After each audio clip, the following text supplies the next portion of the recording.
Day drinking with Wes Hagen. Here we go again. It is 4:45, so it must be time on Mondays, Wednesdays, and Fridays for me to come on, hang out a little bit on Facebook Live before the show starts, and that starts at 5 o'clock.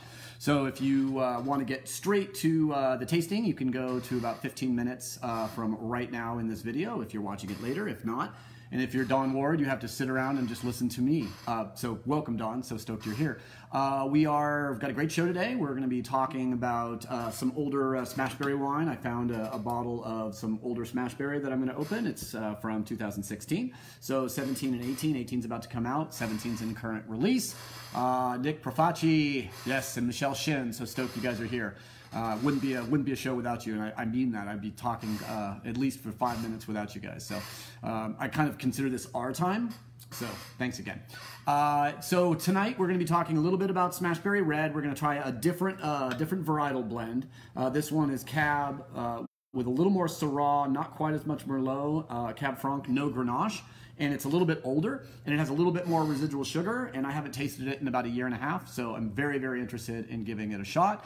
I also wanted to share with you guys that my job at the Miller Family Wine Company is slightly tweaking, that I'm going to be doing a lot more consulting winemaking, and I'm going to be working quite a bit on blending with the individual winemakers, John Crandall, who will be on this Friday, and John is the designated winemaker for Ballard Lane. We have Roxy Ward, which was here last Friday. If you missed Roxy's conversation with I last Friday, you definitely should go back and check it out. It was fantastic. And then of course, Jonathan Nagy, who's our director of winemaking. We're going to be working with him, and we're going to be blending, the Smashberry, the Ballard Lane, the Barrel Burner, as well as the J. Wilkes as a group. And I think that's going to just do some amazing things for the wine. So really, really excited about that. Terry, oh, so good to see you, Terry. I hope you're well. I miss you. Terry has been a good friend of mine for maybe 3-4 years at the Miller Family Wine Company before she moved on. So I hope everything is well. Yeah, happy day drinking, baby. Let's get it on. I'm not really going to, I might as well do a little research on this wine, right? So I've been a very good boy today. Didn't have a heck of a lot of work except doing quite a bit of prep for the show. And as I open this, let me finish with what we're going to be talking about tonight. So first of all, of course, as always, if you want to have any questions, if you want me to add anything, once you hear the subject, if there's something about the subject that interests you, or whatever drives your imagination, I want to be part of it. So tonight, really, really cool stuff. I just got I got a text from my friend Kai Hallower. He's a student of mine. Also, his son Wolfgang owns the Hallower Vineyard, kind of out just, I guess, east of Ballard Canyon. And he asked me, hey, I'm thinking about getting into the wine business. What should I do? So I'm gonna make that an entire night subject for another night. But tonight I'm gonna give the preparatory sort of statements for how to set yourself up for success in the wine industry, and give Kai a couple of hints of what he can start doing immediately. So that'll be kind of fun. And then after that, I'm going to be doing 15-20 minutes on restaurant wine service. So I'm going to teach directly from the protocol from the Court of Master Sommeliers, tell you how to open, talk a little bit about opening bottles, talk a little bit about who gets poured first, who orders the wine, changes in how that works. Do you go around the table and pour the ladies first and then go back and get the men? How many people have to be at the table not to do that? All this stuff is going to be interesting. Serving temperature, and then at the end, I will also make sure that you guys have a link or some way to go onto the interwebs and download the stuff from the Court of Master Sommeliers, which I think it's good to know so you can forget it. I'm not a server, but I train servers. So I want wine. I think we've done a pretty good job in this country to complicate wine, so I would much prefer to find ways to uncomplicate wine. But sometimes there is a time and a place for formal service, and that formal service is generally going to be taken care of either by a server who really knows their wine or a sommelier. And I'm going to give you guys a little bit of a breakdown, just kind of the basics of that. Palmdale. Right, Ian McKenzie's down in Palmdale, and drinking a 2016 Calcareous Vangry Cuvée from Paso Robles. It's almost a tawny color rather than, probably says pink. Let's see.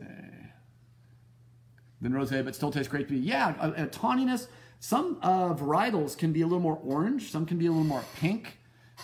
Definitely depending on skin contact. Also depending on oxidation, how much sulfur dioxide was put in the wine at the crusher. Lots and lots of stuff can influence that. All right, so we are going to open a bottle of wine, which is one of my favorite things to do because it's hard to drink without opening it. And that sound, I mean, I love screw cap, but... So one thing that I'm going to be talking about tonight, and if I forget, you guys get the extra bonus, is one thing I was taught by Frank Estini at the Hitching Post, and that is the best way to check for TCA in a cork. And that is, as you pull the cork out of the bottle, the moment you pull it, straight to the nose. TCA is so volatile that you'll lose 30–40% of the volatility of the TCA in the cork just in the first second. It will literally volatilize. So you really want to get it from the bottle to your nose incredibly fast. Really important. Give it a good sniff, and as long as it smells vinous and it doesn't smell like it's like there's some serious issue there, it smells like grandma's basement or something dank, a wet book, moist newspaper that's been left in a garage for a week. All right. This has nothing to do with the show. This has everything to do with about kind of getting my head right. So, interestingly enough, I tried something for the first time last night digitally that I had only done in person for 40, let's see, so 9, so 42 years ago, I played my first game of Dungeons and Dragons. It was 1979. I was almost 10 years old. I think I was 9. And we ended up playing with some family friends, and I became sort of a lifelong devotee of the fantasy genre and playing pen and paper kind of role-playing games. Last night I got together with some of my college roommates from the University of Redlands, as well as a few people I went to high school with down in La Cañada, Flint Ridge, California. And boom, we hired a guy out of Portland, Oregon, who looked just like a guy that you would imagine from Portland, Oregon. Very many face piercings and earlobe droops and weird things hanging off them, and we paid him $250 for 3 hours for him to be the dungeon master, so we could all just hang out and play. And it was really funny, and I won't go into it too much because it's a show about wine, and maybe I should have a sip. The most interesting thing to me was the fact that instead of playing a traditional role-playing group, you know, you got the warrior, you got the wizard, you got the healer, the priest. We decided to make a party out of 5 bards. So we have a band, and the band is called Guano, and we dress up in costumes, and we're awful, and we're being currently chased by the constables within a specific region of this world for setting off fireworks during a performance and burning down a bar and killing 2 gnomes. Unfortunately, those gnomes ended up having fairly powerful parents, and now we are wanted. So we are a wanted, roving band of bards who dress up sort of in between Kiss and Gwar and go into bars and basically scare the hell out of people with terrible music. So there we go. That's pretty much exactly how it's going. All right, so yeah, we're gonna get a little Smashberry going tonight. A little of this, a little of that. I want to make sure it's a little more difficult because I used to run Facebook off of my laptop. Now I've got it going off of my mini iPad. It's a little more difficult to see your questions, but I really want to see anything else you want to know. Cool. So Mike Dorner's in the house. Awesome. Hillary Hunter's in. Love it. Phil, it's not a show without you. Thank you, my friend. And John and Beth. Got a nice group here tonight. Thank you. And Terry. I said Ian, but I'll say it again. Don Ward gets the prize for being first in tonight. So really looking forward to that. And I thought I saw maybe, there we go. Red wine makers that were more restrained from Paso Robles. You know, the only, one of the main wines I think of when I think of restraint and Paso Robles is definitely Tablas Creek. They don't do cabs though. It's all Rhones, and I think it's probably one of the top 3 Rhone producers in the United States. Maybe top 3 Rhone producers outside of the Rhone. Amazing wines. Those wines are amazing. And Jason Haas, yeah, H-A-A-S. He does some great videos like this as well. I'm also starting to list all these Facebook Lives and stuff on a site called it's called Video Wine Tastings, and I'll find out and maybe put a link. I'll make a note to link new schedule, and I'm going to schedule all of these like 3 weeks out and put them all up on this site, and that way people that are looking for information, looking for these shows, can find it easily, as well as being able to bring some new people in, because we always want diversity. The more people that are listening, asking questions, suggesting subjects, we're just gonna get a better show. So looks good. I've got that almost ready to go, and we are almost ready to go. So if you have anything else to add, question or anything else, yeah, Ian, I totally agree. Tablets Creek is fabulous. Let me think about it. How about Gary Eberly? Eberly makes some pretty balanced wine. I mean, he went to school with Robert Mondavi. He went to school with all he was a member of the first graduating class of a master's degree in enology viticulture from UC Davis. And I've always found our palates are extremely sympathetic. So I would say maybe to try some Eberly wines. His Zinfandels are amazing, and they're really not that high in alcohol. He also makes a very, very good Viognier, and I know that aromatic whites are something you enjoy. So that is all well and good. Cool. All right. Oh, hi, Michelle. Oh, man, if I stopped day drinking, I'd be out of a job, right? I mean, I blend wine. I am going to by the way, I am going to be down at the tasting room. I'm never down at the tasting room because I'm immunosuppressed and my wife doesn't let me, and she's really, really smart because she's going to keep me alive through this thing until I get vaccinated. I am, though, risking my life to come and hang out with some of these fine people drinking wine at the downtown Santa Barbara tasting room, 55 State Street, J. Wilkes. It's going to be great. I'm going to be there Sunday around 1 o'clock, probably maybe 1 to 3 is kind of the plan. But if you're going to be in the Santa Barbara area and you'd like to stop in, I will be wearing a mask, and I will be turning away from people lifting up the mask and drinking. So I'd say it's about time to bring in our Instagram folk, and let's get to the business of day drinking. There it goes. It's checking the connection. Hey, day drinkers, it's Wes Hagen. So glad to have you guys along. It's 5 o'clock and it's Wednesday, so you know where you are and you know what we're doing. So everyone get a glass of something delicious and let's learn something about wine. I want to learn from you. I want you to learn from me. That's what this is all about. It's all about community. It's all about talking. It's all about distraction. And it's all about kindness, and it's about science. It's about Black Lives Matter. If you don't like me saying that, you probably shouldn't watch this show, because I'll probably say it once now and once at the end. So we're all about human flourishing, talking about why we love wine, why we love each other. And tonight we're going to be doing just that. We're going to be tasting a delicious Smashberry wine. And this is a wine from 2016, a blended red wine from Paso Robles, made by us at the Miller Family Wine Company.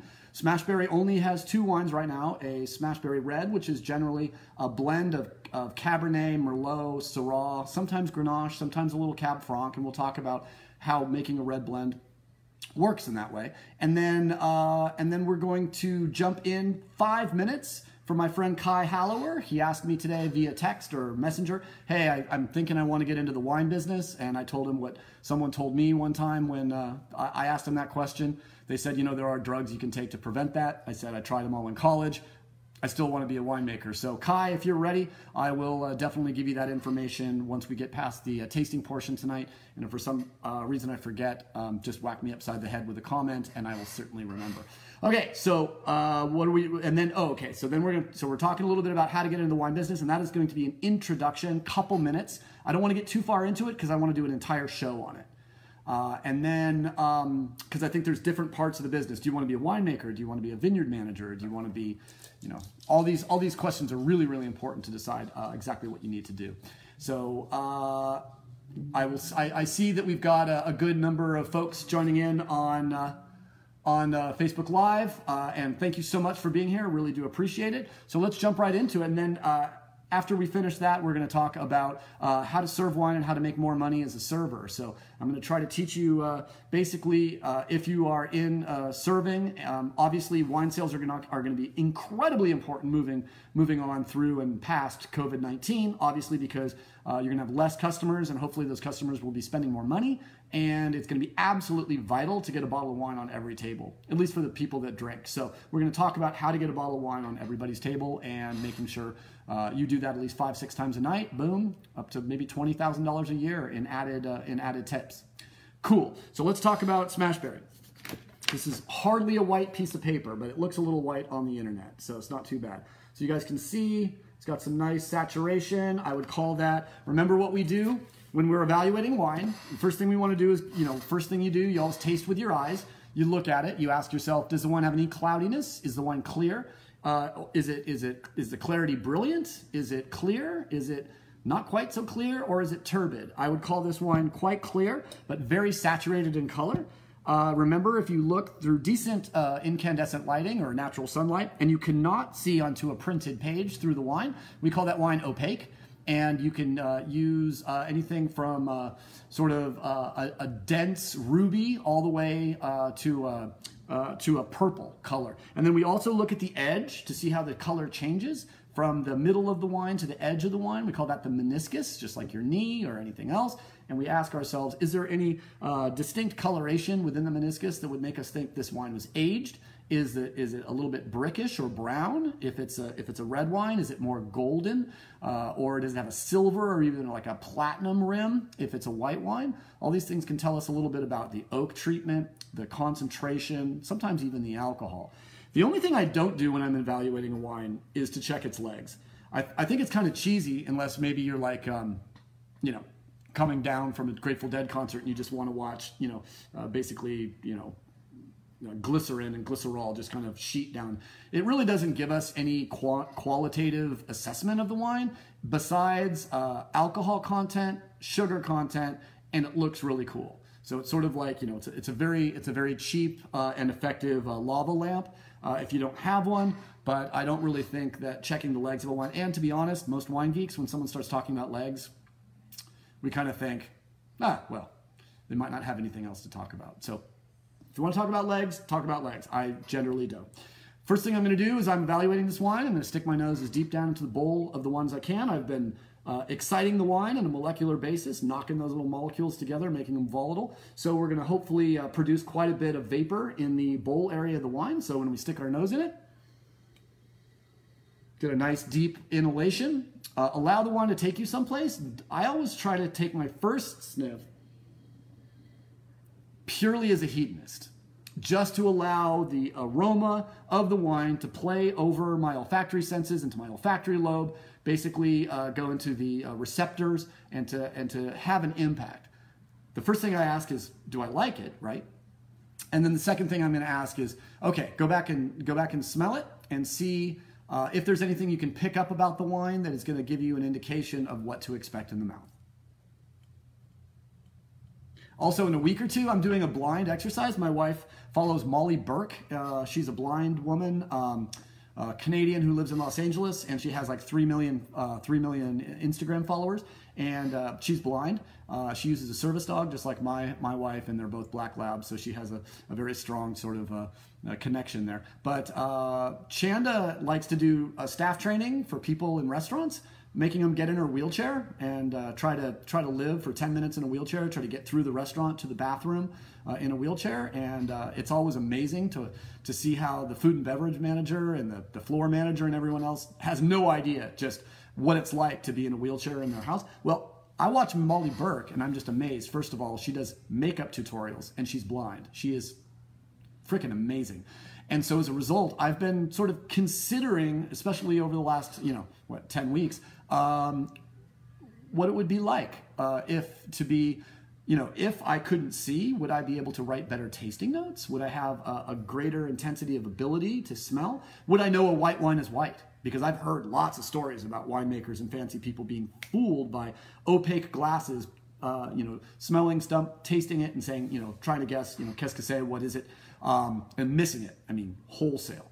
So I'm going to do a blindfolded, literally blindfolded exercise where I'm going to have Chanda, my wife, and you know you can trust Chanda because she probably, you know, loves you guys as well as she loves me. She'll blindfold me, and she's going to choose some wines that I do not know. They will be out of about probably 12 different wines that are available. There'll probably be 3 wines that I won't know. So I'll know those wines generally, but I won't know the wines that are being used. And then I'm going to embarrass myself with a blindfold on, trying to actually do literal blind tasting. So that'll be kind of fun anyways. So we stuck our nose in it. To me, I'm getting a lot of more of a Cabernet nose than a Merlot nose. I'm getting a little more cassis. I'm getting a little more cigar box. I'm getting a little bit of spice. I'm getting a little bit of oak. I do smell a little bit of that juicy, grapey, sort of cherry and plum Merlot character. I'm getting a little bit of elevated spice maybe from the Cabernet Franc, which I'm absolutely a huge fan of. It's actually my wife's probably favorite red grape besides Pinot Noir. There's a hint of age in the nose. I mean, the wine isn't volatile, but it's got the primary bright fruit character that's coming out of the Cabernet, the Merlot, the Syrah. What do we got? So this one's 40% Cabernet Sauvignon, 30% Syrah, 25% Merlot, and 5% Cabernet Franc. So the Cabernet Franc is really a small portion of this. And when we blend these wines, sometimes it can take 2 or 3 days to just get the exact right percentages because we don't want to stop until we get a blend that really just knocks our socks off. As I become more important to the blending process of all these wines, I'll also talk a little bit about experiences and maybe even bring in my phone and take some video and stuff of us blending, so you can see what we do and the tools we use and all of that stuff. So blended red wine is obviously a really important segment of the red wine world right now. So I really think it's important for us to understand how these wines are blended.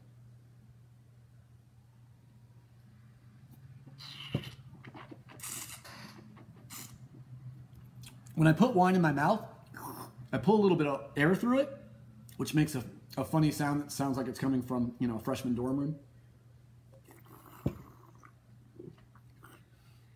And I'm pulling air through the wine up into my retronasal areas and allowing the wine to have this moment, right? Every wine deserves an hour. That's the problem.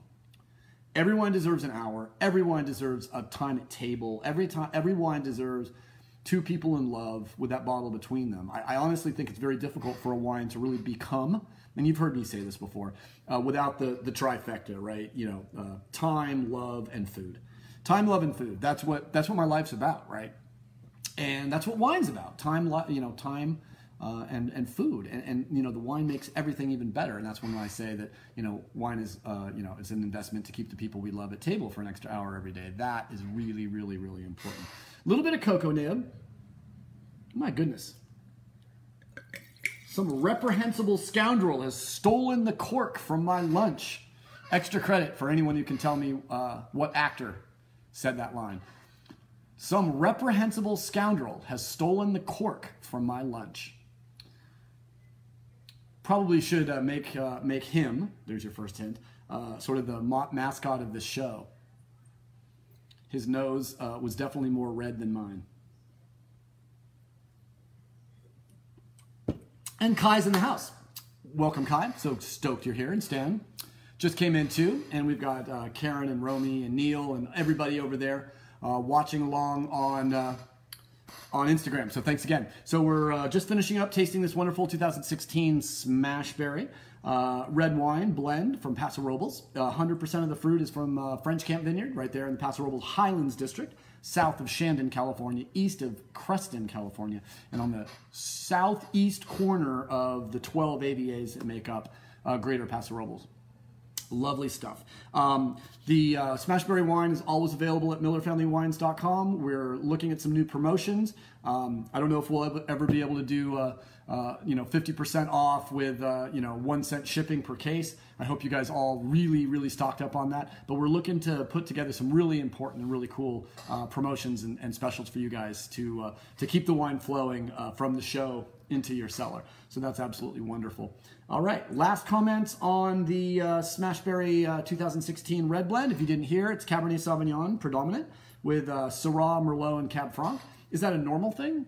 Well, I mean, I think the new world has changed the way we look. I mean, there used to be varietally correct ways of blending wine. The nice thing about being Americans is we're frickin' mutts. We can do anything the hell we want. And it makes sense, right? You want to put in, I mean, that's what's, you know, with the international style, with the importance of the 100-point wine scale, with the Wine Spectator, Wine Enthusiast, Robert Parker, all of that stuff, pushing forward the idea that richness, ripeness, and impact, extract is really what drives a wine score. Well, if you happen to grow grapes in a region, say you live in Chianti, and your main red grape is the blood of Jupiter, you know, Sangiovese. What are you going to do? Are you going to just make a light-bodied red wine? What if you want to make a heavy-bodied red wine? What if you're a young person in the 70s and you start you plant Cabernet Sauvignon into your vineyard and find out it grows really, really well in the Chianti region. So, you know, if you're somewhere between Firenze and down in Siena, you're going to probably grow really, really good Cabernet. You blend it with your Sangiovese, and suddenly you have the Super Tuscan. Okay, well, you've just shown the world. Suddenly, these beautiful, wonderful Chiantis and Chianti Classicos that might have been getting 89, 90 points. Now you're making these Super Tuscan wines that are getting 92, 93 points. You can raise your price point from $35 to $100, especially if the wines are well received. So, blending is really interesting. It gives you an opportunity to make exactly the wine you want, but then you got to own it. See, it's a little different when you're making wine from a single vineyard or a region. It seems like the region and the vineyard drives your intent. If I'm making Pinot Noir, I just make Pinot Noir and let it express itself. If I'm making Zinfandel, make the Zinfandel, let it express itself. The moment you start making a blend, that's when the winemaker becomes culpable for exactly what's going on with that, especially at the Miller Family Wine Company, because we grow 30 different varieties on 3 different vineyards. We've got Bien Nacido, which, Chardonnay, Pinot Noir, Grenache, Syrah, believe it or not, Merlot, which usually makes rosé, Pinot Blanc, let's see what else, Viognier, Syrah, I said Syrah, Solomon Hills, which is all Pinot Noir and Chardonnay, mostly Chardonnay, and the French Camp Vineyard, so add another 22 varietals up there. If you've got, and we make a little bit of almost every variety that we grow. So if you've got 30 tanks, at least probably 50, 55 tanks of wine ready to go, ready to blend, that have been, kept for this purpose, we can bring in, when you have 30 different flavors, in your spice box, the wine becomes exactly what you want it to be. I think that's kind of the way to do it. All right, so that's exactly what I'm doing. Kai, it is time, brother. Let's talk a little bit. I want to give like a couple minutes on busting into the wine industry. So the story I told before I brought the Instagram folks on was that when I was eating dinner at the Hitching Post in 1994, Brian Babcock and Chris Whitcraft were there. And I went up to Chris. Well, Brian ended up giving me a job that night. Thank you, Brian Babcock. So it was pretty easy. I guess I just said, I'll take minimum wage and work my butt off. And he said, okay, you're hired. But before that, I went up to Chris Whitcraft, who I thoroughly enjoyed his wines. And I went up to him at the Hitching Post, and I think I poured him a little bit of red Burgundy or something that we had. I asked him if he wanted to taste it. He said, yeah. I'm like, oh, my name is Wes. I'm out there, helping my folks out at what's going to become the Clos Pepe Vineyard, and I really, really want to be a winemaker.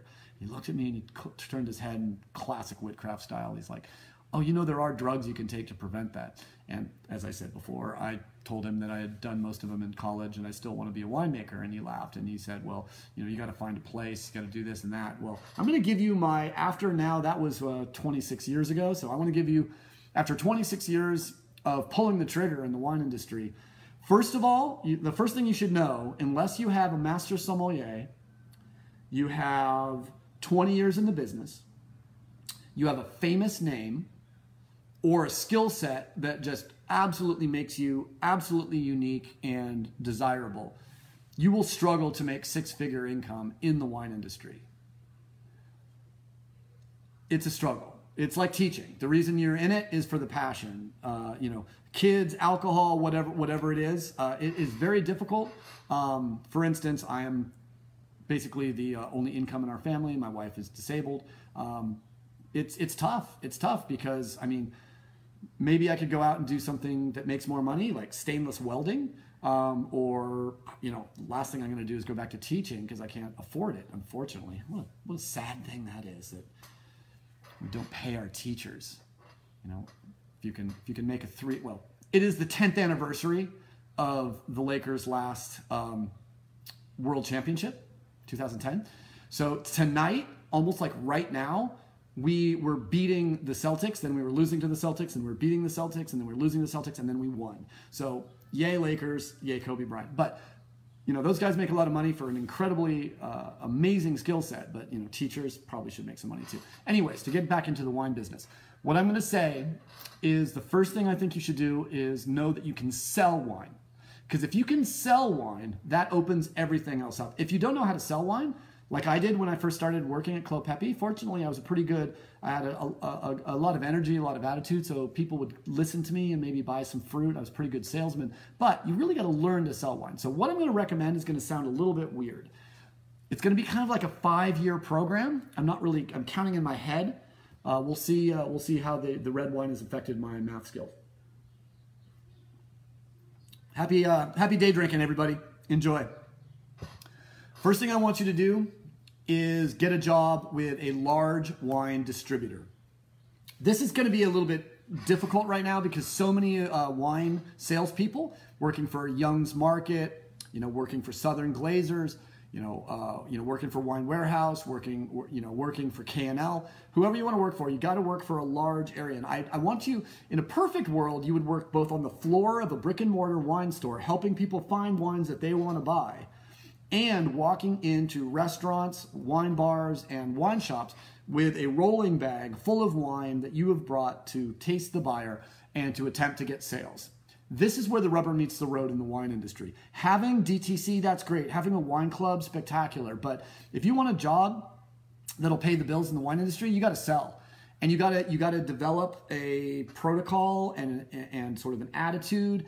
And so many people are selling these people wine that if you don't have anything to offer, they're going to be so bored. So you have to bring it. You have to be performative. You have to be energetic. You have to be happy. You have to show that when they see you coming through the door with the J. Wilkes wines, oh yay, Wes is back. At least this guy, can keep me awake.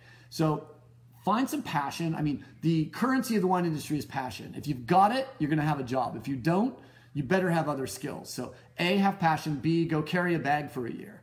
Okay? And then what I want you to do, after you've carried a bag for a year, I want you to get into production. And obviously you live right here in San Ynez, just east of Ballard Canyon. So what I would do is decide who makes the best wine for your palate in Santa Barbara County, and you find them and you tell them you want to basically intern. You want to go in and you want to work your butt off, and you are not going to give up. You are going to be 100% committed for an entire vintage. Say, I would go kind of August to Halloween.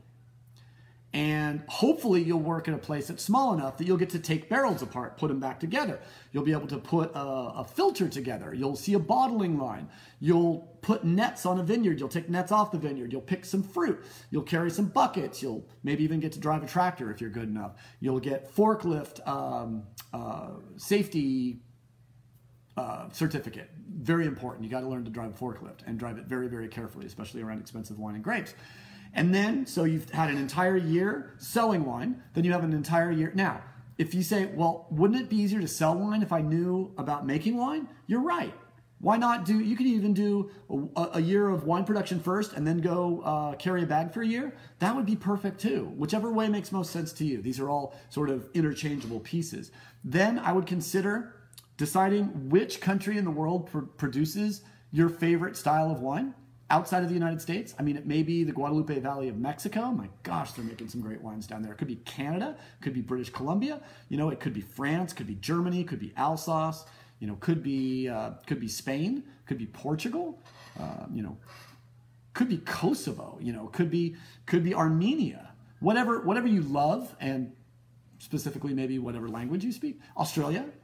South America. There's a lot of places, Stellenbosch, South Africa. There's a lot of great places. So figure out a place, if you can make it work on a dime, go to a foreign country and do a vintage. So you have done a domestic vintage, and I prefer small wineries.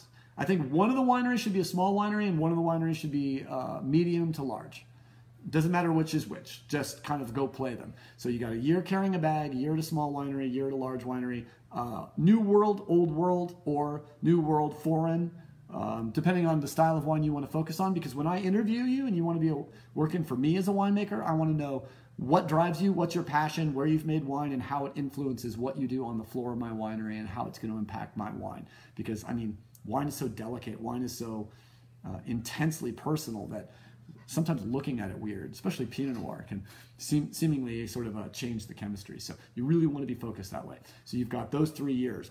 Then, after you've got your production experience and you've got your sales experience, you might want to look into some management. In a current world, if we end up being like this, one skill that I had that ended up keeping my job was I could get on the internet and talk to people and they wouldn't immediately turn me off. So that's another skill, to be able to stand up in front of people and talk.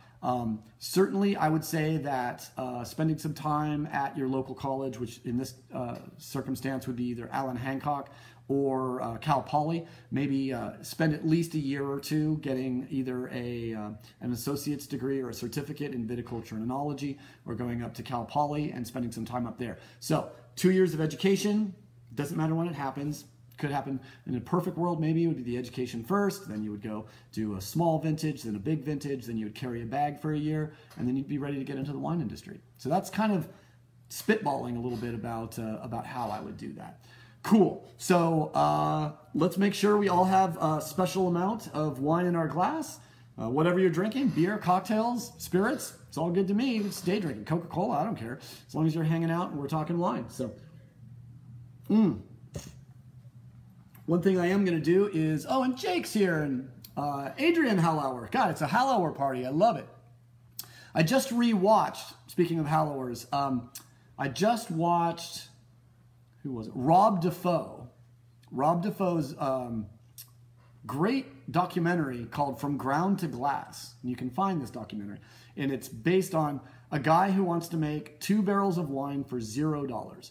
It's basically just this kind of like cool story of a guy walking in with a $0 budget to see how he could pull off making 2 barrels of wine on a $0 budget. And he ends up finding Wolfgang Hallauer, and the Hallauer family were kind enough to say, hey, if you'll work all of harvest for us, we'll give you your ton of fruit.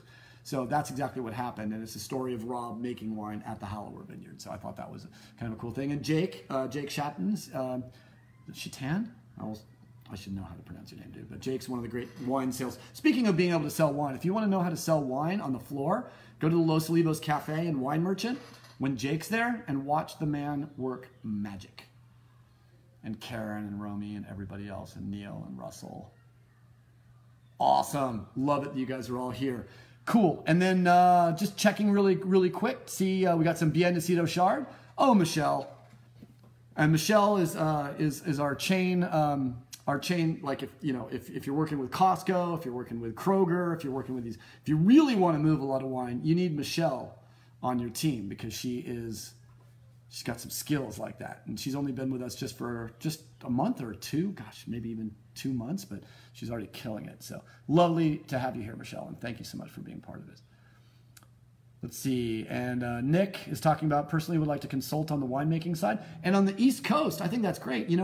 So many people give the East Coast a hard time with the winemaking, but the last time I was in Virginia, last time I was in Finger Lakes, my gosh, there was some good winemaking there. I honestly think some of the best winemakers in the United States are on the East Coast, because they're taking, how hard is it to make California wine? The weather's perfect, buy some barrels, bring it in at exactly the ripeness you want. The stuff that the East Coast folks have to deal with is much more like being a European winemaker, a lot of stress, a lot of weather issues. So I totally agree that if the wines you sent me, Nick, are any indication of the quality of wines you're making, I would hire you as a consultant to make hybrid wines. Literally, you know a lot more about it. Yeah, UC Davis extension courses. I like the extension courses a lot, James. I generally liked to go to Davis. I like to ride a bicycle. I like to eat at the local restaurants. I like to have a personal face-to-face relationship. And the extension program at Davis does allow for in-person stuff, but it also is quite good for distance learning as well. And in a distance learning sort of world, I think that'd be a good idea. But that's 100% of my academic knowledge of wine came from UC Davis Extension. So I do not have a degree in enology. I do not have a degree in viticulture, but they offer a 3-day course in, they call it varietal wine grape production, that I took twice, which I think is a great example and a great suggestion to take a couple of these intensive Davis courses once, spend a year doing it, and then go back and take the course again. Because I'll tell you what, I thought I was, pretty good at school until I went to these UC Davis extension courses at Davis and really tried to understand and keep my head above the water with, how it is. Any new job, any new subject, all of the jargon is so intense. People have been studying this stuff, and doctors have this problem, lawyers have this problem, I have this problem, is we're so used to hearing people say cation exchange capacity. We're so used to people talking about Saccharomyces cerevisiae or Biennis or EC118 as opposed to D25254. Jargon just comes out of our mouths, right? But some people, like when you're a young student trying to learn, 29-year-old student trying to learn how to manage a vineyard for your family, sometimes that jargon was difficult. So I really tried to keep my head above water, took as many notes as I could, went home with the knowledge they taught me at Davis. I managed the vineyard and helped plant the vineyard for a year, and then came back and took the exact same course. And I thought that was probably the best idea I'd ever had. So, yes. Yeah, Virginia, I mean, you guys are making good wine. Just, weather is weather. You'll get through it. Still a beautiful thing. All right, so what we're going to do now...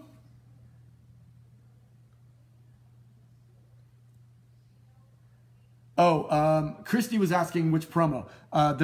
You can always go on to Miller Family Wine Company or millerfamilywines.com, try to buy some wines, throw in DD, Day Drinking 50, in as a promo code to see if it makes any difference. I've been told by the company that the promotions are going to come from their side. So originally I was kind of pushing various stuff, but the moment they give me a promotion to run with, believe me, you guys will be the first to know. But there's still some great deals out on millerfamilywines.com as well as at jwilkes.com. So good stuff. And thank you for the question. And glad you're here, Christy. Whoa. Kai's putting me up on the big screen for Wolfgang. It's a little frightening to think of my head that big. Yes, Beth, you did get the WC Field, so I owe you a drink. It was WC Fields who said some reprehensible scoundrel has stolen the cork from my lunch. And he's a big deal in Lompoc because he did that movie, The Bank Dick. Unfortunately, in The Bank Dick, multiple times he says Lompoc. So I went to Portland, Oregon, and was drinking at the Lompoc Brewery. There's a Lompoc Brewery in Portland, Oregon. The beers were okay. If it would have been pronounced correctly, I probably would have thought the beers were better. So owner was there, and I asked to speak to him, and I said, I'm a winemaker from Lompoc, California, and I was just wondering, at some point, are you going to start pronouncing Lompoc correctly? And he said, no, it's the way they pronounce it in the Bank Dick. That's the way we want it. And we know, people have told us this before, it's Lompoc. And I'm like, it's sort of like, purposefully mispronouncing something. And as an English guy, it was tough for me, even though it's actually based on Lompo, which is a Chumash Indian idea. And we're here to learn the etymology of Lompoc, but it comes from Lompo, which are two words in the Chumash language, which means, if you ask a Chumash, it means sort of the land of like fetid swamps. If you ask the Lompoc Chamber of Commerce, it means the land of sparkling pools. So that, ladies and gentlemen, is how to sell a city. Cool. Let's talk a little bit about how to make money as a server. So what I want to do is give you guys a quick sort of summation of what I do when I go to a restaurant and talk to the servers there about how to make more money. And the first thing I always like to tell them is, did you know that if you are serving a bottle of wine at a fine dining restaurant, you will likely, as long as your table's tip, and for goodness sake, tip your poor servers, my goodness. And if you ever served, because if you have, you tip about 20% more than people who haven't. That's on average. Very important. So what you want to make sure is if you are a server, the first thing that you want to do is understand that you can make more money selling a bottle of wine than anyone in the production.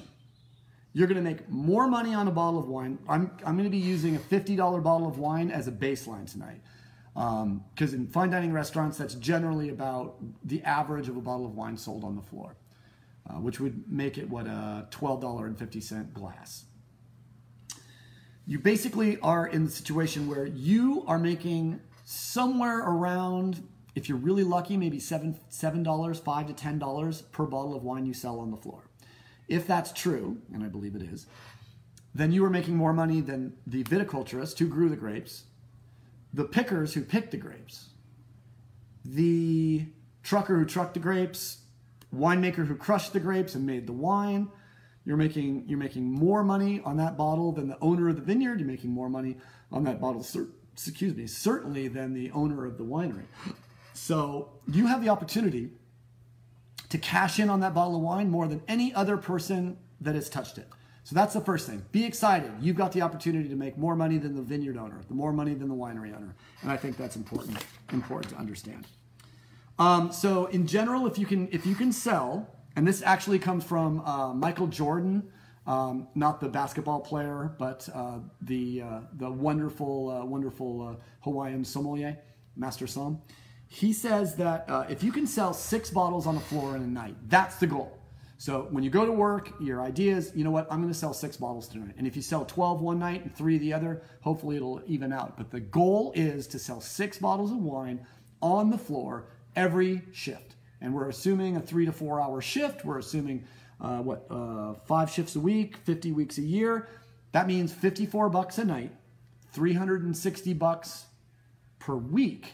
That's rent, right? Some places. And about $20,000 a year.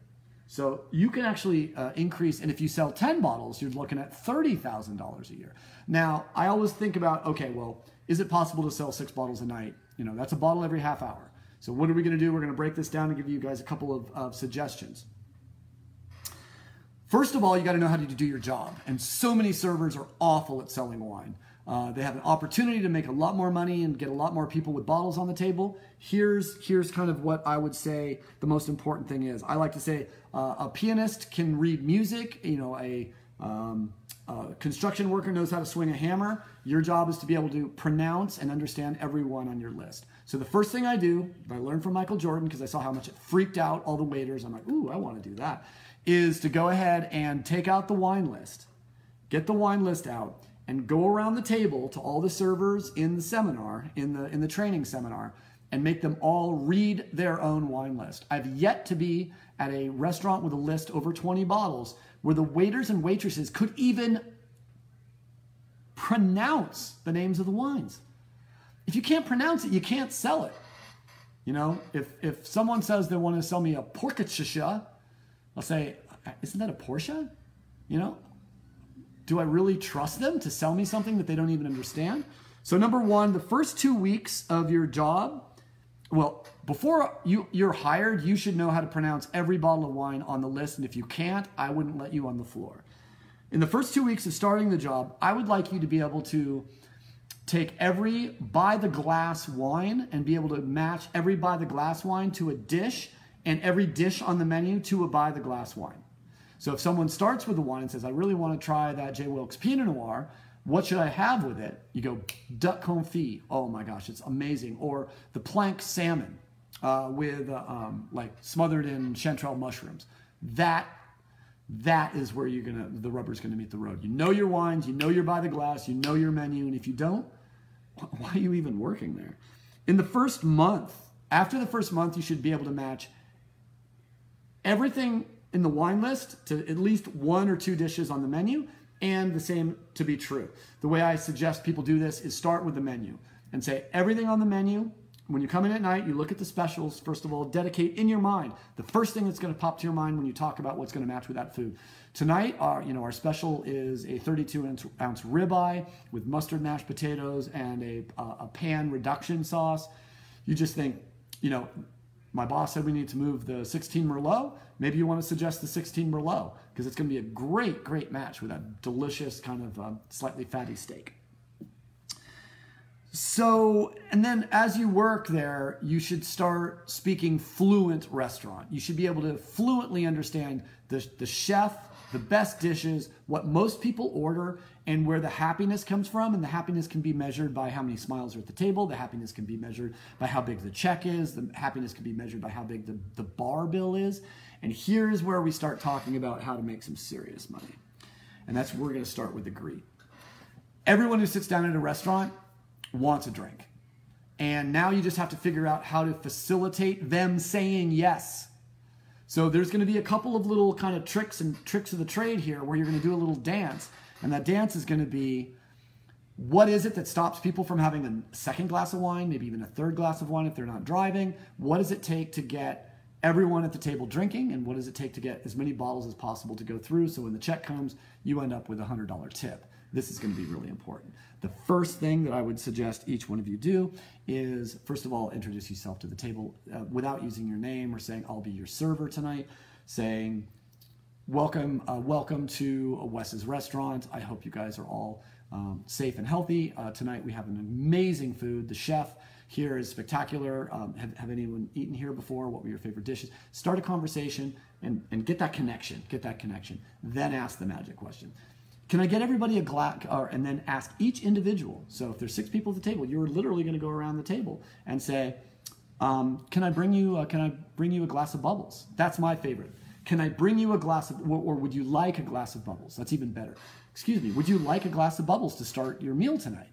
And then if two people order a glass of bubbles, say, well, it makes perfect sense now if anyone else would like to drink some delicious and cold, delicious, crisp and cold sparkling wine. Why don't I bring a bottle? Because once you've gone over 3 glasses, it's actually a better deal if I bring you guys a bottle of sparkling wine. So here's what's really interesting, which I didn't know that Michael Jordan taught me. If you can get a cocktail, a beer, or I specifically go for the glass of bubbles. If you can get that on the table, first thing, you will double the bar bill.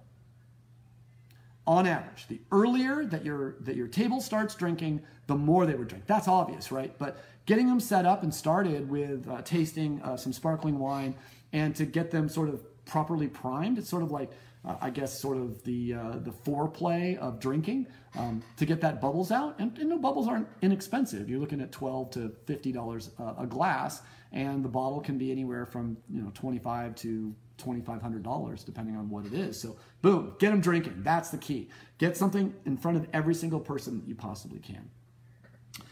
And then you might actually, once you bring them their first drink, you actually might start talking to them about the wine list. Have you had the chance to peruse the wine list? I happen to know quite a bit about the wines on our list and the delicious food that you're going to be joining, and I can almost guarantee you that if you put a bottle of wine on this table, everyone's meals are going to be twice as good. This is the moment. I believe that putting a glass or a bottle of wine on this table will make your meal twice as enjoyable. You can even go Jason Gilbreth on it. Jason Gilbreth's been my best friend for 35 years. He's furloughed currently, but he was the number one. He's been the number one salesperson on the floor at Ruth's Chris Pasadena as a server, probably for the last 10 years. I helped get him that job, and I trained him how to sell wine. But then he trained me how to sell wine. I came back to his house like 7 months after I trained him to sell wine, and I came back. First month through the 7th month he worked there, he was the number one salesperson, and he's almost his number one salesperson every month. And of course, they always have contests, and he had all these $300 magnums of Napa wine in his house in Tahunga, California. It's hot in Tahunga, and they don't keep that house that cool. So I'm telling him, man, you should flip those bottles or get rid of them. He keeps winning wine contests. So I asked him, what was it? what was it that got you to sell so much darn wine? He's like, I've got a trick. I'm like, I want to know your trick. So here's Jason Gilbreth's trick. He will tell people, if you're going to buy an $80 steak, get at least a glass of Cabernet Sauvignon, a glass of Pinot Noir, and what's going to happen is you're going to eat that delicious steak and it's going to coat your mouth with fat. And unless you take a sip of that wine and clear your mouth, you're never going to taste that steak more than once. You're going to smell it, you're going to enjoy it. But if you really want to enjoy every single bite of that $85 steak, you need a glass or a bottle of wine on the table, because as you, in between bites, you take a sip, strips the fat off your palate, opens up the papillae of your tongue, opens up the flavor receptors, boom, you're tasting again. So that was really important. And then the magic moment, if this glass or bottle does not make your meal twice as good, I'll pick up the cost. So he buys a bottle of wine, he says on average about once a month. He buys a glass of wine about once every 2 weeks. And he walks between $400 and $600 a night. On a good night. If he walks with $300, he feels like he's underperformed. So he's making 6-figure income, working 5 shifts. He's working 20 hours a week. He's also an artist. And other than that, he's just a legendary dude. Sometime if we ever get together and are hanging out, ask me to tell some good Jason Gilbreth stories. It's pretty good. But that's the Gilbreth quotient. He also taught me the Sullivan nod. Do you guys know the Sullivan nod? So when you want to upsell, there's a trick that can actually give you a much better chance of getting a positive response from a customer. And that's called the Sullivan nod. And it's really, really easy. It's sort of like a cold reading psychic trick. I think Zig Ziglar teaches it too for sales. So you've got 2 options, right? You've got your, someone orders a martini. Well, we have the house martini, or if you'd like, we can upgrade you to Grey Goose. That was the Sullivan nod. All it is you move your body forward about 6 inches and you nod twice as you give them the preferred option. So of course, you can have the Henkel knife. But if you would like to upgrade to our Damascus steel, or if you would like, if you want to, I think your filet mignon is great, but you should also know that we have the cowboy steak tonight. It's 42 ounces and $130. Okay, Sullivan nod. It works. I don't know how it works, but I know that once in a while I'll break it out just totally without even thinking about it, and it does seem to get people's attention. So that would be the Sullivan nod. So backing up just a little bit, where you've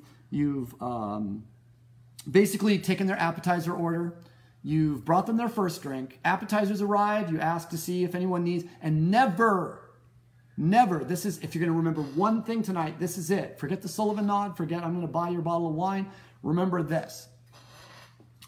Really, really important. Never ask, would you like another drink? That is the death knell of the wait staff. You always ask, and this is straight from Michael Jordan, so thank you, Michael. May I refresh your drink? May I refresh your champagne? May I refresh your beer? May I refresh your cocktail? May I refresh your wine? Never ask if they want another drink, because that's sort of a loaded question. You're dealing with the person. They might be looking at their spouse to see if they get approval to have another drink. And guaranteed, the spouse is going to have a more positive attitude about refreshing your drink than another drink. May I refresh your cocktail? May I refresh? I don't like to use the word drink. I like to use this specific. May I refresh your champagne? May I refresh your Pinot Noir? May I refresh your Ballast Point, Sculpin? Whatever it is, use the term. Another and a drink makes it sound like you're on your way to issues. Refreshing just sounds like you're getting a refill on your Coke. And no one's going to think that refreshing your drink is free, right? I mean, so don't worry about it. May I refresh your drink?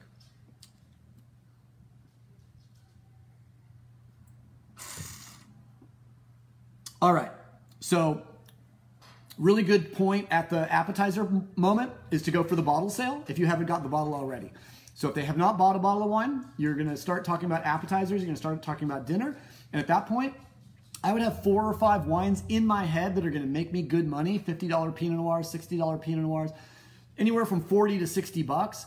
Really, really important to give them the options to say, I know everyone's going to probably be ordering vastly different things. I have your appetizer order. What would go really beautifully with these appetizers and would also match with almost everything else on the menu would be to get a bottle of Riesling or a bottle of Pinot Noir or a bottle of unoaked Chardonnay or a bottle of Sauvignon Blanc if it's a seafood restaurant. Know your menu, know what people order, get a sense, and then go for the bottle sale. If you, in a perfect world with a 4-top or a 6-top, you'll get a bottle of wine, maybe a glass of bubbles, cocktail or a beer, bottle of wine for the appetizers, and then maybe even a bottle of wine for the main course. And then this is the key, is when you're going to, when they're giving their dinner order after they've received their appetizers. You can even take the dinner order before the appetizers if you think that eating the appetizers would keep them from ordering more food. So that's totally up to you. But the key to me would be that really, really focus on feeling them out to see what they really want, to sort of be their advocate, to say, I eat here all the time. I love the food here. And what I really love to eat is X, and it matches beautifully with Y. So what you want to do is you want to do some suggestive selling. You want to do some teaching. You want to do some sharing of the culture and the deliciousness and the what your restaurant does best, and make sure that they understand that, and then go to try to find something to go. So try to match the first bottle sale on the appetizers, first courses, or what have you. And then here's a cool secret. I'm going to teach you how to sell 3 times as many desserts and twice as much dessert wine and after dinner drinks. And that is take, after everyone has ordered their dinner, and you got everyone's dinner order and hopefully got another bottle sale out of it, you also say, hey, we have a pastry chef. Her name is Lauren, and she is amazing. But the problem is we make all of our desserts by scratch here, and a number of them require a little extra time. So what I'm going to say is we have this pot de creme tonight, and we have a coffee cheesecake, and the way that she puts these together is incredible. I want to see. And I also have some amazing wines. If you guys have never done, a sherry with this or a port with chocolate, if you can get your dessert orders before dinner hits because I'm assuming most of you have waited tables and most of you know what's coming, right? At the end of the meal, you pass out the dessert menus and everyone's like, oh, no, I think I'll just finish my wine for dessert. I couldn't eat another thing. Sometimes, or the key is to get people to share. So I got a great idea, guys. If you've never had port with pot de creme, I would love to put 2 pot de cremes in the middle of the table for 6 people, and I will split 2 pours of port for 6 glasses, and you guys are going to have an amazing experience. Sell it all as an experience. You're here at the restaurant, you're having, and the idea is with social distancing and closing 50% of the restaurant, indefinitely right now, that means, in general, restaurants have to sell twice as much alcohol just to stay in business. They have to sell an amazing amount of food. Every table has to almost be like 2 tables. And of course, there are empty tables in restaurants, and we understand that. But it's really, really important to the survival of restaurants to get a fair amount of alcohol on the table, because as we all know, if we've ever dealt with the restaurant's finances, it's not the food that saves the restaurant. It's really, it's the booze. So that's obviously really important. All right. I already flipped it over. Let's see. Oh, and last suggestion from my friend Jason Gilbreth: treat every table like they're long-lost best friends. Don't freak out and go, you, because you don't know who the hell they are, right? But there's a generosity in Jason's attitude that just makes you feel welcome. And when you feel welcome, you want to celebrate that by taking care of your server. And that's really what it comes down to. And then also, just like people who drink gamble more, people who drink tip more. Unless they're just cheap bastards. And if they are, why do you go out anyways? What do you think these people are living on? Anyways, yeah, I'm very, very supportive and a little bit protective of my server and sommelier friends that are having a hard time right now. Let's see. What else? Oh, okay. Don't smell. No perfume, no cologne. Don't use strong, Axe body spray, no, unless you're 12. If I can smell you, you smell desperate. And if you're a server and I smell you, you smell unprofessional. I don't want to smell you. I didn't come there to smell a waiter. I came there to smell the food. I came there to smell my wine. So aroma neutral, really, really damn important. You'll probably hear it in almost every lecture I give because I hate people who smell one way or another. Make sure before your shift you have 2 corkscrews in your hand, in your pocket, because you'll always lose one. You always leave one on the table. When it's on the table, someone might pocket it. So every shift you should have 2 corkscrews, 2 pens, your order pad. Let's see. Make sure check your wine lists and your menus and your specials. A real professional waiter or waitress doesn't have to look at the pad to tell me the specials. They will spend 10 to 15 minutes before their shift memorizing those specials, and they won't mumble over them. They should be clean, concise, and come on, those specials don't change all that much. You know what your chef can do. And then also make sure that your wine lists are up to date, they're clean. If there's bottles that are not available anymore, make sure that they're either taped, there's something indicating that bottle is sold out. And check to see if there's new wines, and always bug your food and beverage manager or your floor manager to taste any new wines that are coming on so you can talk about those wines. Best restaurants I know meet once a week with all the servers and all the managers, and they taste and they eat together. It just happens. It happened every night at the French Laundry. It still does, I'm sure. So it's really important to have connections and understanding. And it's easy to just think a waiter is just someone who's pushing food out on the table, but this is a real profession. And if you take it seriously, it's just as important as any profession in the world as far as I'm concerned. You are giving me hospitality. You're giving me your time. Bless you. It's a beautiful thing to be in a restaurant, having that wonderful moment. I think it's one reason why so many of us are freaking out, because we want our restaurants back, right? It's better if we're alive and our servers are safe. I want to make sure that they're making money, but at the same time, I want to make sure that we don't get into this too fast and too quick and seeing numbers of the infections going up. All right, so you're serving your bubbles at 45, you're serving your whites at 55, and you're serving your reds at 62, and your beers at 55, meaning that your whites and your beers are in the same fridge, your bubbles are coming out of the fridge and going into a champagne bucket, and your reds are going to probably need a designated area to be between 62 and 65. Of course, normally white wines in restaurants are served too cold, red wines are served too warm. So any way we can do to moderate that.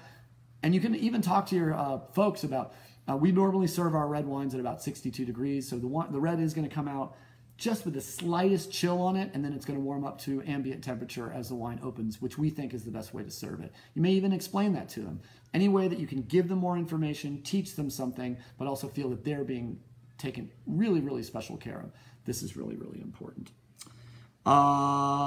Let's see. Oh, obviously you know that your glassware is clean and polished. Your ice buckets, decanters are clean and polished as well. And then I'm going to go through a little bit of just the Master Sommelier service standards. And I'm going to be looking at these notes because I want to make sure that I give them accurately. So you want to find out who when you come to the table, you already have wanted to talk to the maitre d' of who's the host.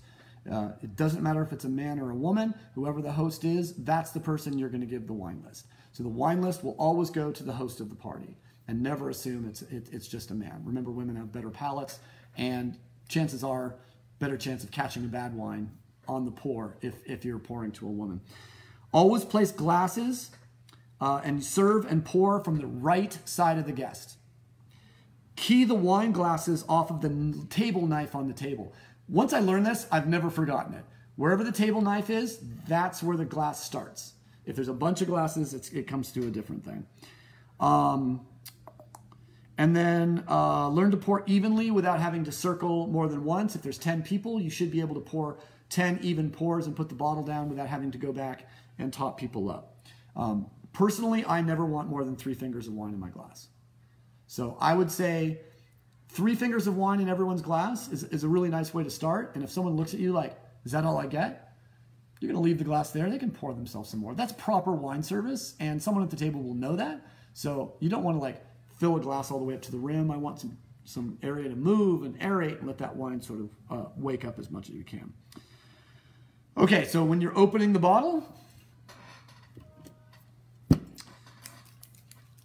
there's 2 ways to cut the capsule. I would say the more pro way is right at the bottom of the top flange. So kind of, I'll put it on this side so you guys can see it. It would be right there. You can see what I do. for simplicity's sake, I like to put the knife, because I'm not a sommelier, I like to put the knife under the flange,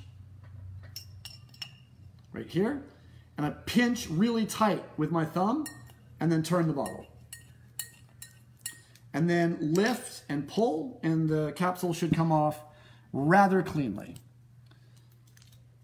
Unfortunately, tonight's capsule wasn't so much, so there's your capsule, right? Now, what I like to do, and this is a little trick that I saw in Italy and I thought it was kind of cute, is I will leave the cork basically embedded in the capsule in front of the in front of the host while I pour the first pour around.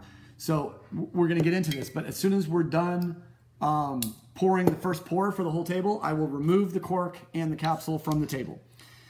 So cut the capsule under the flange, wipe the top of the bottle cork with a clean napkin, worm is in the middle of the cork, pull the cork most of the way out. This is really important too.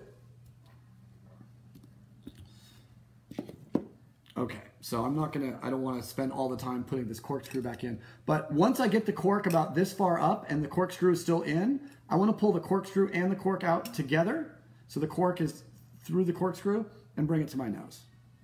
Then if I put the bottle down, undo the cork, put it in the capsule, put that down, rock and roll. Let's see, where are we going next?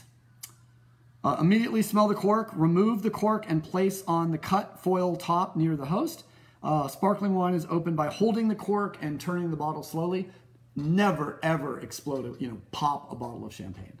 The proper way is to hold the cork, pull the bottle, and it makes just a nice little kind of a tsh, but not a pop. Although, I'll tell you, I want to say that a popping bottle of champagne is sort of like fajita. There's a thing in restaurants called the fajita effect. Do you know the fajita effect?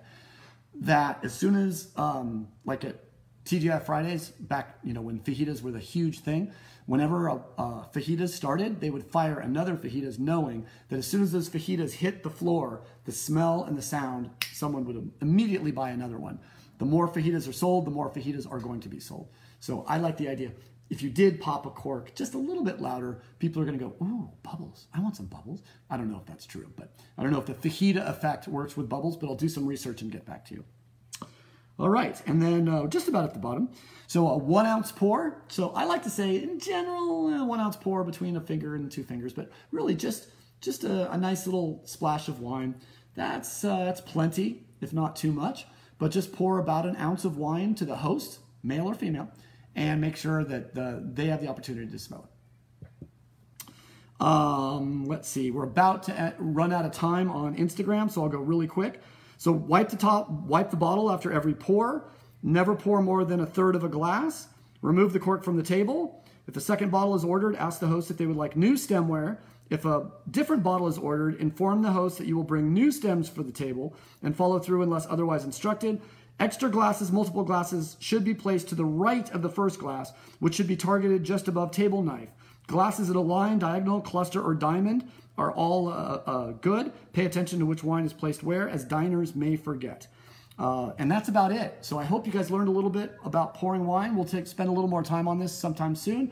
I've got 4 seconds on Instagram, so thanks everybody for coming tonight. And Friday we have our guest winemaker, John Crandall, who makes your Ballard Lane wines. So if you have any questions, make sure to share them with me so I can ask John. It will be a webinar with Zoom. You can come into Zoom, hang out with us, or you can be here on Facebook Live right where you are. The Instagram folks are cut off because Zoom does not play with Instagram right now. Or I have the option to go one or the other, and you're my original peeps. So don't tell those folks on Instagram I make fun of them. All right.